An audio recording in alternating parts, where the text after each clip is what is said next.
नमस्कार, सनमार्ग लाइव के news room में आपका स्वागत है। मैं हूं खुशबू राय। इस न्यूज़ रूम के ज़रिए हम आपको बताएंगे कि क्या कुछ खास रहा आज पूरे देश और झारखंड में। सबसे पहले बात करेंगे अपने सहयोगी चंदन वर्मा से और जानेंगे उनके पास क्या कुछ खास रहा। जी चंदन। जी देखिए, आज अगर राजनीति की बात करें तो 7 तारीख को यहाँ जदयू की सम्मेलन होने वाली है, जिसमें बिहार के मुख्यमंत्री नीतीश कुमार शिरकत करेंगे और अपने कार्यकर्ताओं में अपने पार्टी के लिए एक समझिए कि नई जान फूंकने की कोशिश करेंगे। क्योंकि झारखंड में जो पूरे 81 विधानसभा सीट जो है वो उस पर जदयू अकेले लड़ना चाह रही है। हालांकि बिहार के तर्ज पे अब झारखंड में भी ये चीज़ देखने को मिल रहा है कि बिहार में जो है जदयू बीजेपी के साथ मिलकर सरकार चला रही है और यहाँ पे बिल्कुल अलग तरीके से लड़ रही है। कहीं ना कहीं बिहार का जो शराबबंदी मुद्दा है वहाँ उसको यहाँ पे भी इस मुद्दा को पूरी जोर शोर से जदयू उठाएगी। क्योंकि आज जो प्रेस कॉन्फ्रेंस किया गया है, राम सेवक सिंह जो बिहार के कल्याण मंत्री हैं उनके तरफ से जो प्रेस कॉन्फ्रेंस किया गया है, इस बात पे पुरजोर एकदम पूरी तरह से जोर दिया गया है कि झारखंड में जो रघुवर सरकार है वो राशन दुकानों में अब शराब बेच रही है। इसकी पूरी उन्होंने निंदा की और कही है कि इस मुद्दे को पूरे जोर शोर से आगामी विधानसभा के लिए तैयार किया जाएगा और जनता के बीच जाकर जो नीतीश कुमार ने बिहार में शराबबंदी और गुटखा जैसे नशीले पदार्थों पर प्रतिबंध लगाया है उसको भी यहाँ पे बृहद पैमाने पे जनता के बीच इस मुद्दे को ले जाया जाएगा। वहीं पार्टी के प्रदेश अध्यक्ष सालखन मुर्मू ने भी झामुमो पर आरोप लगाया है कि अब तक जो है झारखंड मुक्ति मोर्चा ने आदिवासियों से वोट मांगा है और आदिवासियों की बदौलत ही अपनी सरकार चलाती है। लेकिन अब तक जो भी अगर इतिहास देखा जाए तो झामुमो ने आदिवासियों को सिर्फ और सिर्फ ठगने का काम किया है।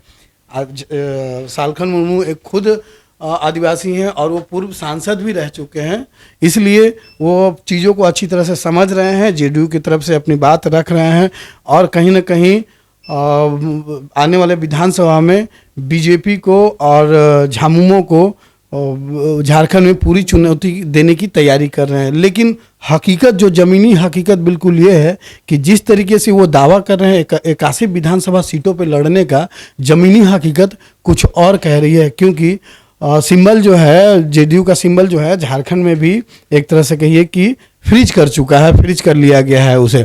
अब आने वाले समय में सबसे बड़ी बात यही देखने वाली होगी कि आखिरकार 81 सीटों पर जदयू जब लड़ती है तो कितने सीटें हासिल कर पाती है। मुद्दा बहुत बड़ा है, उन्होंने जो उठाया वो बहुत बड़ा मुद्दा है, लेकिन ये वक्त ही बताएगा कि कितनी सीटें वो हासिल कर पाते हैं। बीजेपी की अगर बात करें तो बीजेपी का जनाधार लगातार बढ़ रहा है। बीते समय में भी कई खबरें ऐसी आई है कि अन्य दलों के लोग जो हैं वो बड़ी संख्या में बीजेपी में लगातार जुड़ते जा रहे हैं। आज भी बगोदर से चुनाव लड़ चुके हैं आपको छोटेलाल यादव जो जेएमएम से थे, चुनाव लड़ चुके हैं। उन्होंने अपने सैकड़ों कार्यकर्ता के साथ यहाँ पर भाजपा प्रदेश कार्यालय में बीजेपी का सदस्यता ग्रहण किया। उन्होंने भी साफ तौर पर यह संकेत दिया है, बातों बातों में कहा कि उन्हें टिकट का कोई मोह नहीं है, लेकिन अगर पार्टी उनको चुनाव लड़ाएगी तो वो इस चीज़ से पीछे नहीं हटेंगे। हालांकि उन्होंने ये भी कहा कि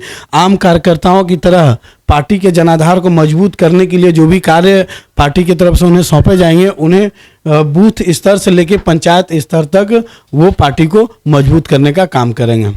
जी, तो जैसा कि चंदन ने बीजेपी के बारे में बताया कि बीजेपी सदस्यता अभियान को लेकर काफ़ी ज़्यादा सक्रिय है और विधानसभा चुनाव के लिए अपनी तैयारियों को लेकर के बहुत ज़्यादा उस पर मेहनत कर रही है। और दूसरी तरफ जेडीयू की बात करें तो अब देखना ये होगा कि नीतीश कुमार के आने से जेडीयू कार्यकर्ताओं में कितना जोश भर पाता है। आगे बढ़ते हैं और बात करते हैं अपने सहयोगी कीर्ति तिवारी से और जानते हैं उनके पास क्या कुछ है। जी कीर्ति। जी खुशबू, यूँ तो कई सारी आज महत्वपूर्ण खबरें रही हैं दिन भर की, लेकिन एक खबर ऐसी है ट्रैफिक। जब से ये ट्रैफिक नियम लगा है रोज़ हमारे पास नई नई खबरें आ रही हैं, नए नए वीडियोस आ रहे हैं, फुटेज आ रहे हैं, जिसको देख के हम समझ सकते हैं कि आम लोग जो हैं अभी सामंजस्य जो है वो नहीं बिठा पा रहे हैं। यहाँ पे कहीं कहीं पे पुलिस की गुंडागर्दी भी जो है वो देखने को मिल रही है। जैसे आज हमारे पास एक वीडियो आया जिसमें हमने देखा कि पुलिस जो है वो कॉलर पकड़ के उनसे गुंडागर्दी कर रही है कि हेलमेट कहाँ है। वो बोल भी रहे हैं कि आप आराम से बात कर सकते हैं क्योंकि चालान चालान काटना है, लोग चालान देने के लिए तैयार हैं, जहां उनकी गलती है वो चालान दे रहे हैं। लेकिन कहीं पर क्या होता है ना कि पुलिस बहुत ज्यादा उन पे हावी होने की कोशिश कर रही है। वो अपने आप को ये प्रूव करना चाह रही है कि भाई ट्रैफिक नियम को आप फॉलो नहीं कर रहे हैं, तो चालान कटने के साथ साथ वो अपना जो एक तेवर है, कड़ा रुख जो है, वो बहुत ही गलत तरीके से आम लोगों पर थोप रही है, दिखा रही है, उनके कॉलर पकड़ के, और अनाप शनाप बातें, अनर्गल बातें जिसे कहते हैं, वो उन्हें कह रही है, जिससे लोगों में जो है वो कहीं ना कहीं आक्रोश भी दिख रहा है। उनका कहना है कि ये पुलिस जो कुछ भी कर रही है वो सरासर गलत कर रही है।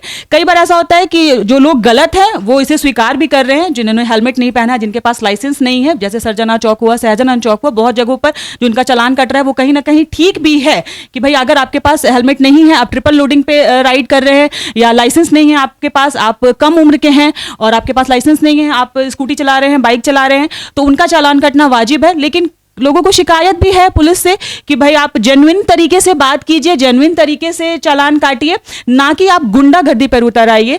तो कहीं ना कहीं पुलिस की जो है वो गुंडागर्दी रोज ही देखने को मिल रही है। जब से ट्रैफिक नियम जब से लागू हुआ है, तब से रोजाना कई तरह के वीडियो और फुटेज हमारे पास आ रहे हैं। तो ये ट्रैफिक नियम की बात है। साथ ही साथ एक और खबर है, रांची विश्वविद्यालय छात्र संघ का चुनाव होना है, उस चुनाव को अभी फिलहाल टाल दिया गया है। अब मे बी कि वो चुनाव 18 सितंबर को हो, क्योंकि चुनाव में उन लोगों को पुलिस बल की तैनाती चाहिए, और पुलिस बल की तैनाती जो है वो फिलहाल नहीं हो सकती है, नहीं की जा सकती है, क्योंकि अभी फेस्टिवल सीजन है।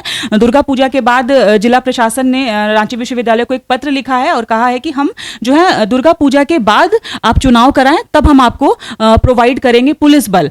तो इन लोगों ने एक बैठक की है और बैठक करके ये निर्णय लिया है कि शायद 18 सितंबर को चुनाव हो, या फिर दुर्गा पूजा के बाद भी जो है वो छात्र संघ का, रांची विश्वविद्यालय छात्र संघ का चुनाव हो सकता है। तो ये एक खबर रही। एक खबर और है, जैसा कि हम सब अभी जान रहे हैं कि चैम्बर का चुनाव होने वाला है, उसमें किशोर मंत्री और कुणाल आजमानी जो ग्रुप है, इन दोनों के बीच अभी चुनाव में देखिए क्या कुछ उभर कर सामने आता है। लेकिन कहीं ना कहीं किशोर मंत्री ने एक प्रेस कॉन्फ्रेंस कर कहा है कि अगर उन्हें मौका मिलता है चैम्बर चुनाव में जीत का, तो वो जो है छोटे व्यापारी वर्ग के लिए काम करेंगे। अब देखना ये होगा कि जीत किसकी होती है, तो चुनाव के बाद ही पता चलेगा। जी खुशबू।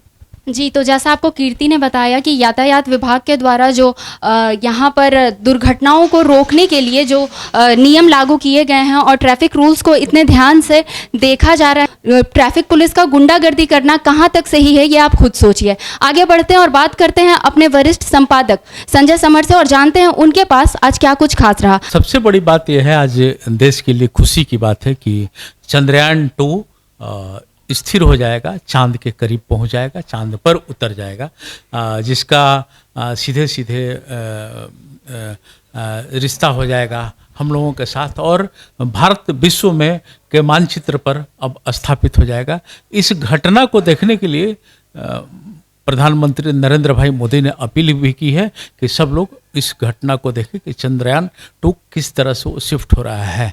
अपने झारखंड से 2 बच्चे भी गए हैं और प्रधानमंत्री खुद बेंगलोर पहुंचे हुए हैं, जहां इसरो के वैज्ञानिकों के साथ वो बैठ करके, और चंद्रयान 2 आज रात 1:55 में प्रवेश करेगा। यह भारत के लिए सबसे ज़्यादा उत्साह का विषय आज है और एक इतिहास रचने वाला यह विषय है।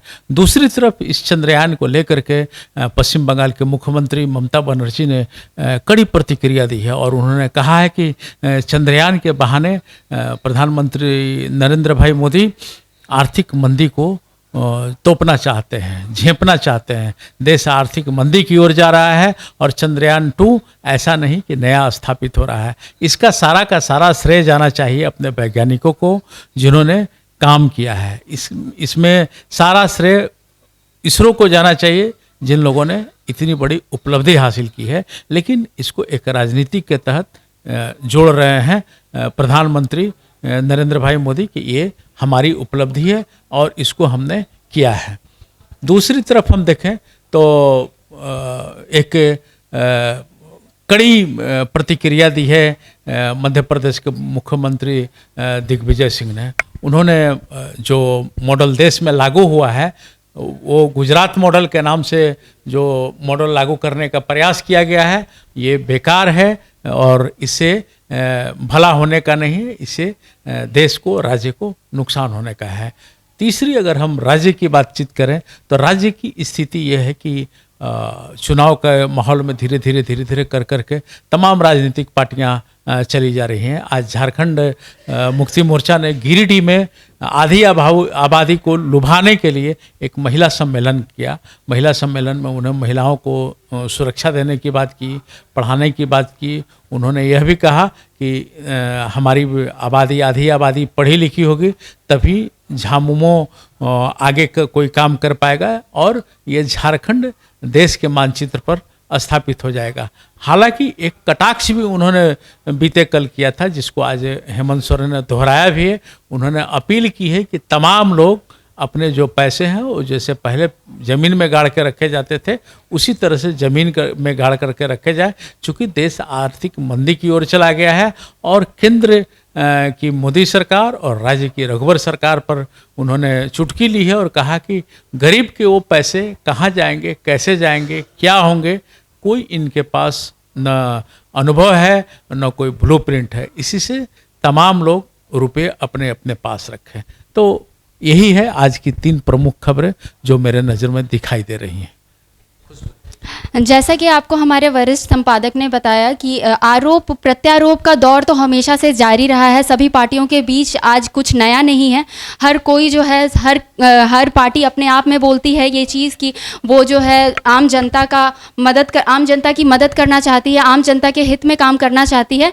पर अब यह आने वाला वक्त ही बताएगा कि इसको लेकर के जो पार्टी है वो कितना सफल हो पाई है। और वहीं दूसरी तरफ अगर हम बात करें चंद्रयान 2 की, तो जी हाँ, ये बहुत ही बड़ी खुशी और एक ऐतिहासिक पल होगा इंडिया यानी हमारे भारत के लिए। चंद्रयान 2 जो है वो आज चांद की सतह पर लैंड करेगा और कहीं ना कहीं रांची और झारखंड के लिए भी एक बहुत ही खुशखबरी वाली बात है कि यहाँ के 2 बच्चे वहाँ पर लाइव लैंडिंग देख सकेंगे।